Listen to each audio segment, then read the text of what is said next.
రాబోయే బక్రీద్ పండుగను పురస్కరించుకొని నగరంలో శాంతి భద్రతల పరిరక్షణకు తీసుకోవాల్సిన జాగ్రత్తలపై Hyderabad police commissioner Shri VC Sajjanar IPS వివిధ గోరక్షక్ సంఘాల ప్రతినిధులతో బంజారాహిల్స్లోని టీజీఐసీసీలో ప్రత్యేక సమన్వయ సమావేశం నిర్వహించారు. ఈ సందర్భంగా ఆయన మాట్లాడుతూ పండుగ వేళ నగరంలో ఎలాంటి అవాంఛనీయ సంఘటనలు జరగకుండా కమిషనరేట్ సరిహద్దులో చెక్ పోస్టులను ఏర్పాటు చేస్తూ పకడ్బందీ చర్యలు తీసుకుంటున్నారు తెలిపారు. ముఖ్యంగా గోరక్షకులు చట్టం పట్ల అత్యంత గౌరవంతో ఉండాలని, అక్రమ పశు రవాణాకు సంబంధించి తక్షణమే పోలీసులకు తెలియజేయాలే తప్ప ఏ పరిస్థితుల్లోనూ నిందితులపై ప్రత్యక్ష దాడులకు పాల్పడి చట్టాన్ని చేతుల్లోకి తీసుకోకూడదని స్పష్టం చేశారు. నిబంధనలను అతిక్రమించే వారిపై కఠినంగా వ్యవహరిస్తామని హెచ్చరించారు.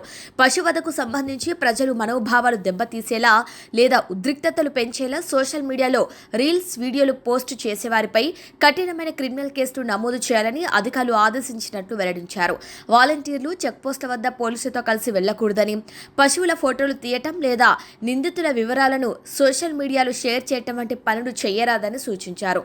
పోలీసుల సమన్వయం కోసం ప్రతి సంఘం ఒక ప్రతినిధిని, సభ్యుల ఫోన్ నెంబర్లను పోలీసులకు అందజేయాలని, వాలంటీర్లు తప్పనిసరిగా గుర్తింపు కార్డులు ధరించాలని ఆదేశించారు. తనిఖీల పేరుతో గోరక్షకులు తమ వద్ద ఎలాంటి ఆయుధాలు, పదునైన వస్తువులు ఉంచుకోకూడదని, పోలీసుల స్వాధీనంలో ఉన్న వాహనాలను వెంబడించడం లేదా దారిలో అడ్డంకులు సృష్టించిన వంటివి చేస్తే కఠిన చర్యలు తీసుకుంటామని స్పష్టం చేశారు.